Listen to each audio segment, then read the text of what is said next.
Welcome to the SWNZ Podcast, the podcast for New Zealand Star Wars fans. My name is Matt. And my name is Christy. Today we're going to run through a list of recent news announcements that have come across our desk in the last week and have a bit of a chat about recent local store reports. Last week we introduced a little bit of information about the Mandalorian live-action television series directed by Jon Favreau. At the time that we were recording our podcast, Jon Favreau had just revealed a little bit of textual information on his Instagram, but the next morning things went a little bit crazy when StarWars.com showed off the first picture from this television series. That picture, of course, was of a character presumed to be the Mandalorian in a suit of armour that looks like it's been made up from a number of different components, some of them slightly mismatched, but with a classic and easily recognisable Mandalorian helmet. This was unexpected. I thought the small synopsis from Jon Favreau was going to be just a teaser to keep us sort of going for a while. I was not expecting to get a full photo from the set as soon as we have. The costume is fascinating to sort of break down and have a look at all the little components. It looks very recognizable. It does appear to be a masculine body type, though of course we could be wrong there. They have at least two blasters, it appears, a small blaster pistol on the hip with a longer rifle style across the back, and an interesting sort of brown toned colour scheme with leather components and maybe a scarf or cape of some sort from around the neck. The helmet doesn't have an up range finder, or at least that we can see. There might be something on the right side of the helmet. So I'm sure passionate fans will be trying to craft their own versions to debut as soon as they can. So we might see some early prototype costumes popping up at conventions and seeing the photos online. But this is really exciting to get confirmation and our first look so soon. I was actually pleasantly surprised by what I saw. I mean, sometimes I feel that the Mandalorian armor interpretations can be a little bit hit and miss, to be honest, if it's not executed well. And this one, even though it's got mismatched components, has a functional feel about it. It looks actually like you could move around. It looks like something that's practical in terms of wearing every day without quite as many restrictive hard armor components wrapped around the limbs in their entirety, just plates and so forth in place. But the bottom line is it was great to see. There was a nice clear photograph that showed a lot of detail and high resolution, and obviously we're very keen to see more. I think it's an armour and a character that'll translate really well into toys, which is obviously something that's on the minds of Disney when they're creating this sort of character, this sort of visual concept. It's possible they could be looking to introduce this sort of character as a character that you can meet at the Disney parks in the kind of outpost, Blackspire. Well, that's true, yeah. We don't know whether they'll visit Batuu in this series. They might want to link it together. We don't know for certain, but we do know that this is set in the outer reaches of the galaxy, far from the authority of the New Republic. That's a quote from Jon Favreau's Instagram. And Batuu, of course, is showing up more and more in the Star Wars lore and the Star Wars canon and the Thrawn Alliance's novel, and it's been referenced a number of times on an ongoing basis. There's references to it in the Resistance animated TV series on more than one occasion so far already. It certainly makes sense to link a few things together when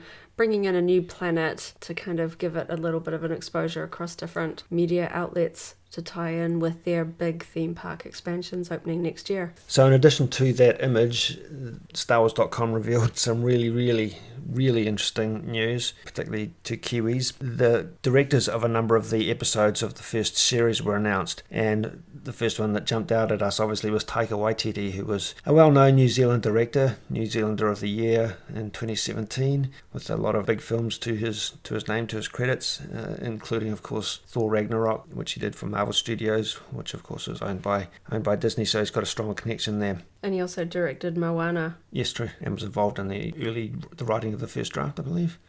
Yes, he was heavily involved. Obviously choosing actors and voice actors for both of those projects. There are a number of New Zealanders in both Moana and Thor Ragnarok. So having him as a director there, it could be entirely possible that he would sneak a New Zealander or two into the cast as supporting characters and little cameo roles he's certainly known to do that. Indeed. So other episodic directors include Deborah Chow, Rick Famuyiwa, and Bryce Dallas Howard, daughter of Ron Howard, of course. It's neat to see a balance of both male and female directors in this list, and it's neat to see Bryce Dallas Howard in that she is a fan of New Zealand, having spent some time here when her father Ron Howard was directing Willow in New Zealand, and she was also in Disney's Pete's Dragon, which filmed in here in New Zealand. And of course her connection with her father directing Solo and having that sort of family connection to George Lucas and that sort of family. So that's neat to see a continued relationship there. And rounding out the episodic directors will be Dave Filoni, who I think might be directing one of the earlier episodes, the first episode perhaps. And he's also one of the producers on the show. Other Star Wars news that's been covered in our News Digest. The Solo: A Star Wars Story comic adaptation is out now. It's just come out in the last day or so. Might be a slight delay before it hits the shelves of New Zealand comic stores or New Zealand subscribers' mailboxes. But within this SWNZ News Digest, we have linked to some preview pages that have come in via Multiversity Comics. Check those out if you're interested in taking a look at that. On SWNZ News Digest, we talk about a Slash film interview with model maker Bill George, who has been working on Resistance. I found this personally quite interesting. Bill George has been with ILM since 1981 and has built some of the most iconic models in sci-fi film history, from Star Wars to Star Trek. He had a role in making of the models for Ghostbusters 2, and he won an Academy Award for his work on Inner Space. His early work on Star Wars included building the models for the B-Wing, the Shuttle Tidarium, and the second Death Star, quite early in his career. He's moved on from ILM and he currently works with Walt Disney's Imagineering department in the theme parks, where he designs the construction of elements for Star Tours and currently working on Galaxy's Edge. But the current topic is that he has returned to do some work for the Resistance animated series, where he created the physical models of both the Fireball and the Colossus that are used for reference material for the animators for that film. So that's quite an interesting interview with some really neat pictures, photos. Check out the links to that on SWNZ. It's neat to see some of the really classic ILM model makers and that still being involved with helping craft the look and feel of new Star Wars. I think it really helps bring in elements that feel familiar and feel like they belong in Star Wars. So New York Comic Con took place over the past week, and there were a number of big announcements that came out of that. We'll run through what we found out in terms of publishing and action figures in particular. In terms of publishing, there was a Lucasfilm publishing panel with a number of different announcements at New York Comic Con. First on the list is a new announcement. Alexander Freed will be penning a book called Alphabet Squadron, which is due to arrive in about June of next year. Set after the Return of the Jedi, Alphabet Squadron follows a unique team of pilots, each flying a different class of starfighter as they struggle to end the war they fought so long for once and for all.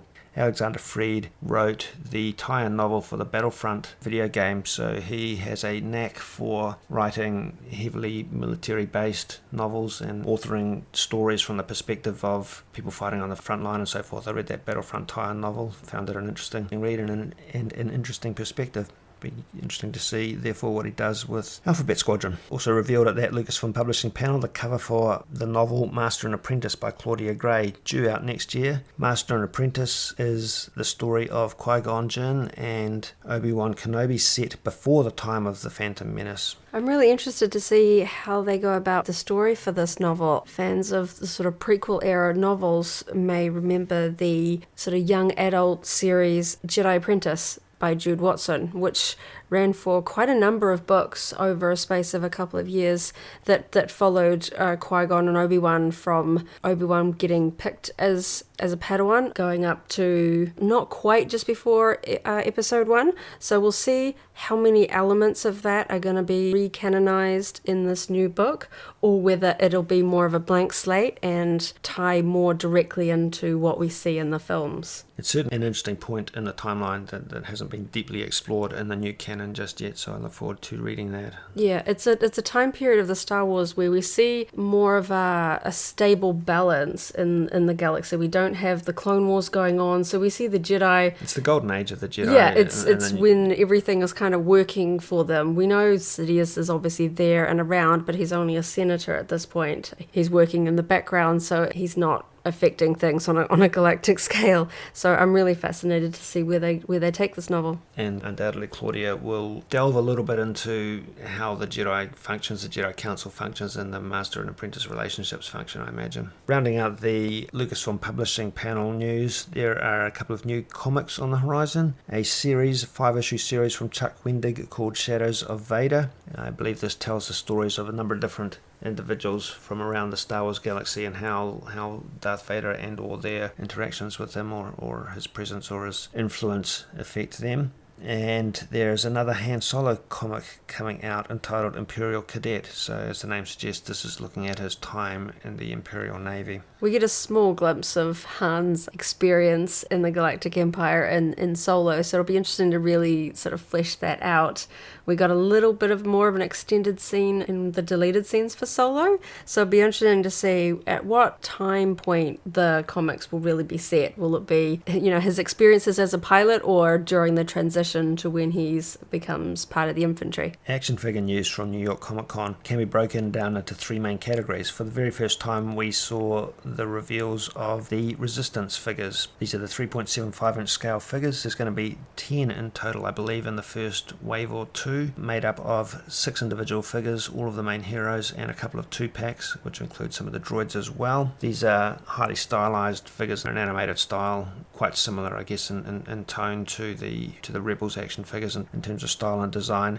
Brightly coloured to go with the TV series. They're not going to appeal to everybody. They are targeting the 6 years old to 12 years old audience, but I think we may well end up with a small cluster of these on our shelves just to represent those characters. I'll be interested to see if they eventually do some of the Starship races. They could look quite neat with their custom decos and designs. I think those would be a fun addition, particularly ones like the modified TIE Fighter. The vintage collection is going strong. There's a long list of figures announced to keep everybody happy through 2019, and the long list of names revealed will also be interspersed by a number of characters that are not yet revealed, but the ones that we know about include the Scarif Trooper, Klaatu and Yakface to go with the Jabba's Sail barge that'll be hitting a few lucky people's front doorsteps sometime next year. Leia as Boushh, Gamorrean Guard re-release, I believe, Han Solo and Stormtrooper disguise, a 41st Corps Trooper, and an Imperial Assault Tank Trooper. Lots more figures from the Black Series as well, so the 6-inch scale. They've been done in a smaller scale, but now Dr. Aphra, 000 and BT-1 will be coming out. Obi-Wan Kenobi in clone armor from the Clone Wars micro series will be showing up next year. That's an interesting addition, probably fairly unexpected to see that interpretation on the shelves again. I've always been a fan of the old Cartoon Network micro-series Clone Wars, and it's been a little while since we've seen merchandise depicting any of the outfits or characters from the series. The Obi-Wan in clone armor was a particularly popular design. It showed up in a lot in the Gentle Giant range of collectibles. They did a maquette and a mini bust, and he was made in an action figure, so it's kind of neat to see some of these characters and designs from that series still being referenced to and reused. I think I read on the official announcement about that even though he's not strictly a prequel character when he's wearing that armor, he is from the prequel era, and they described the introduction of this action figure as heralding a little bit of a celebration of the prequel starting next year, with next year being the 20th anniversary of the Phantom Menace, of course. So we may well see a bit more of a prequel trilogy theme showing up amongst Star Wars products next year, and this might be the tip of the iceberg. It's certainly timely with this re-emergence of Darth Maul and sort of renewed interest in some of those characters. So I'll be really interested to see what merchandise and collectibles we'll be seeing being previewed in the coming months and releasing next year for that 20th anniversary celebration. Other Black Series figures that we'll be seeing from Hasbro in the near future include the Imperial Rocket Trooper as seen in Star Wars Rebels and Battlefront 2, Luke Skywalker in his Stormtrooper disguise with slicked back hair fresh out of the garbage compactor. And rounding out the Black Series announcements was General Grievous, and he'll have to fit into a larger box because of his physical size, and re-releases of Jedi Master Yoda, Revenge of the Sith era Anakin Skywalker, and a Scout Trooper without his speeder bike this time round. Each of those all with Hasbro's photoreal paint technology, mainly visible on the faces of human characters in particular. Also revealed during the time of New York Comic Con would be the manner in which Hasbro are going to re-release a number of fan favourite older Black Series figures. These will be called the Archive series. They will be released on what appear to be bubble cards rather than the boxes, so therefore collectors of the figures rather than collectors of the boxes. But we'll be seeing some classic previously released characters like Boba Fett, IT-88 and Bosk, I think, were the first ones shown in that packaging. The Star Wars show has just screened. This current episode reiterated a lot of the news about the Mandalorian TV show, which we've just covered. They also took a quick look at the latest project from ILM X Lab, which is entitled Project Porg. It involves virtual reality porgs, but not a lot of other information about that just yet, but fans of porgs, there's something to possibly look forward to. The bulk of this show was based around an interview with Star Wars author and Robot Chicken writer Kevin Shinick, who wrote the children's book Chewie and the Porgs, based on Chewbacca's Episode 8 adventures. There's lots of good visuals from this book shown in that video clip, so if you're young at heart or have kids yourselves, you can get a little bit more information about that publication in the latest episode of the Star Wars show. He also teased working on another possible book, so it'll be interesting to see when that comes out. He gave no details, it really was a tease. Yeah. The mobile app Star Wars Galaxy of Heroes, exciting news for some related to that has shown up online previously but was covered again in the Star Wars show. Tell us about that one. After a long period of speculation and fan eagerness, Galaxy of Heroes and the app maker Capital Games have finally announced that Revan is finally being added to Galaxy of Heroes. Now, they released it as quite a puzzle that took quite some time for fans to work out. It was a very complicated Aurebesh puzzle that had to be translated into different formats before you finally came up with this really long string of letters that had a very small bit.ly URL, and even that one wasn't complete. It took you to a meme of it nearly there, and then when you finally solved the puzzle, it would take you to a short teaser trailer that finally revealed Revan. Now, they've finally done a blog post that goes through the process of designing the outfit of Revan. This is a light side version of Revan, which looks a little different than the classic Darth Revan that we predominantly see. This version of Revan is called Jedi Knight Revan, and he is depicted in the Starforge robes, which you as a player can earn when playing through Knights of the Old Republic as the light side. So they are quite a pale robe that looks very much like his classic look, but with brown leather accents and the classic mask. They haven't given away too much information about his abilities or how he'll fit in regards to the groupings. We assume he will be a Jedi and that he'll fit in the Old Republic tag, but we don't know much else yet. His launch event will be coming up in about a week, and they have revealed that you will need all of the other Old Republic characters that have been recently released. You will need them all 7 stars. Now, these characters are fairly new to the game, so most of us have only got these characters to 3 or maybe 4 stars if you've been farming them since then.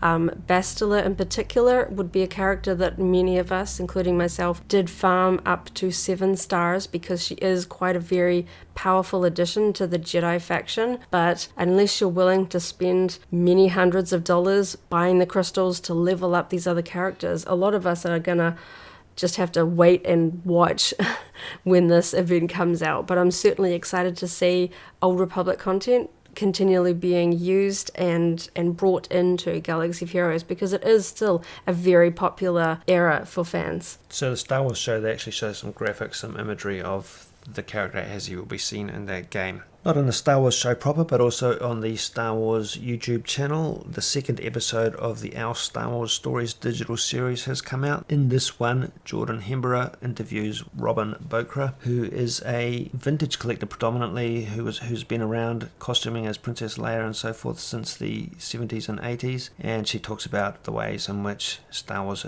and her Star Wars collection have inspired her and inspired her path in life. Moving on to store reports. A few new products at Cotton On stores locally in New Zealand. A series of 4 Christmas cards have just been introduced. They all feature designs utilising vintage Star Wars action figures. They're priced at $2.99 each.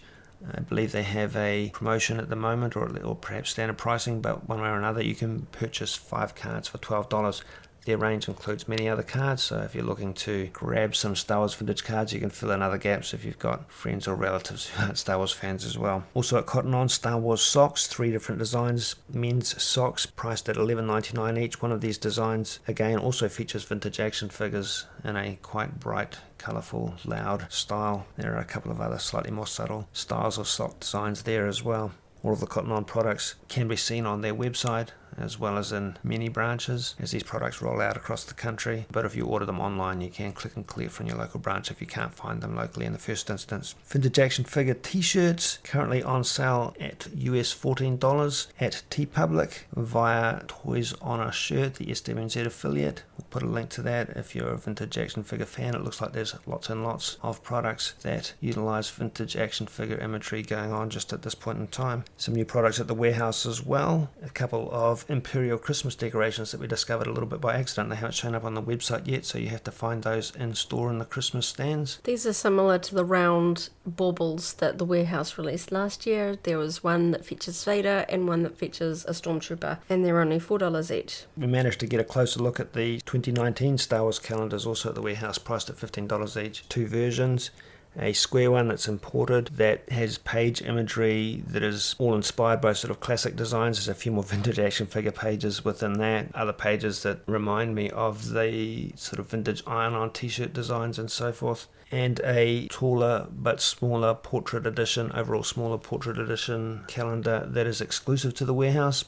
It has warehouse branding on the back. The internal pages of that are all artwork in a consistent design, but all based on original trilogy or classic characters that we're familiar with. We also took a quick look at an electronic lightsaber bottle opener priced at $29.99 at Real Groovy Records. This electronic lightsaber bottle opener makes sound effects when you open your bottle of beverage. It is actually a standard physical bottle opener. It is not a real lightsaber that you use to cut the top off your bottle though. So rounding out our podcast, what would you consider your Star Wars highlights for the week? Definitely the Revan reveal. I've been a KOTOR fan for a long time since the game came out, and I really enjoy the Old Republic era. So it's really fun to see that in this new sort of Disney era that some of the old classic stories are still showing the sort of attention and love that the fans really have for some of these characters. And I do still hold out hope that we'll see maybe a standalone movie or a TV series down the line that will take a new look at the Old Republic and maybe bring back a character like Revan back to the sort of the canon official timeline in the way that Rebels brought Thrawn back into the new era. So in the meantime, I'll be farming my characters and trying to work towards